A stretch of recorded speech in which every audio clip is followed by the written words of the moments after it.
আপনি কোন কারণে এ দলের উপরে মিথ্যা তহমত চাপিয়ে দেন? তো ওয়াহাবি জামাত তো হইল ধর্মের, ইসলাম ধর্মের বিরোধী। এরা তো নবীর একই আমাদের বড় ভাই লাগে। আমিরে জামাত, আমি তো জামাতের আমিরকে বলছি, আপনি তো দেখতে দেখা যায় আমার দাদার মতো, কিন্তু আপনি তো আমার 10 বছরের ছোট। বসেন আমার সঙ্গে, আল্লাহ আমাকে দিছে। পীর আউলিয়া গাছ কুতুব দরবেশের দোয়া আমাকে দিছে, হযরত বাবা শাহজালাল শাহপরানের দোয়া আমি পাইছি। বসেন আমার সঙ্গে, বুঝাই আপনাকে। জামাতের যে ইসলাম আর আমার যে ইসলাম, জামাতের ইসলাম হলো সূরা নূরুল ইসলাম, আর আমার ইসলাম হলো হযরত মুহাম্মদ সাল্লাল্লাহু আলাইহি ওয়াসাল্লামের যে ইসলাম। মিথ্যা চাপাতে চাপাতে এখন আর জায়গা নেই। এই 1 বছর 1 মাসের ভেতরে বাংলাদেশ জামাত ইসলামী শুধু একমাত্র দল যারা নির্বাচনের সব কাজ অলরেডি আরম্ভ করে দিয়েছে। সুতরাং যারা এই ষড়যন্ত্রমূলক কথা বলছেন, আপনারা থামবেন।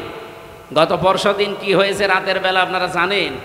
গোপন সংবাদ এদেশে যা আরম্ভ করেছেন, আপনাদের 1 বছর 1 মাসের তালিকা কিন্তু বিশ্ব আন্তর্জাতিক মডেল ছাড়া অনেকেই পেয়েছে হাতে। তারা আপনাদেরকেও দিতে চাচ্ছে না। আর মিথ্যা তহমত আমাদের ওপরে যা লাগিয়েছেন, এই কয়েকদিন ধরে যেটা চলছে, বিশেষ করে চরমপন্থার সাথে মৌলবাদ নাম দিয়ে এদেশের মুসলমানদেরকে অনেকেই এখনো পর্যন্ত কালার করার চেষ্টায় আছে।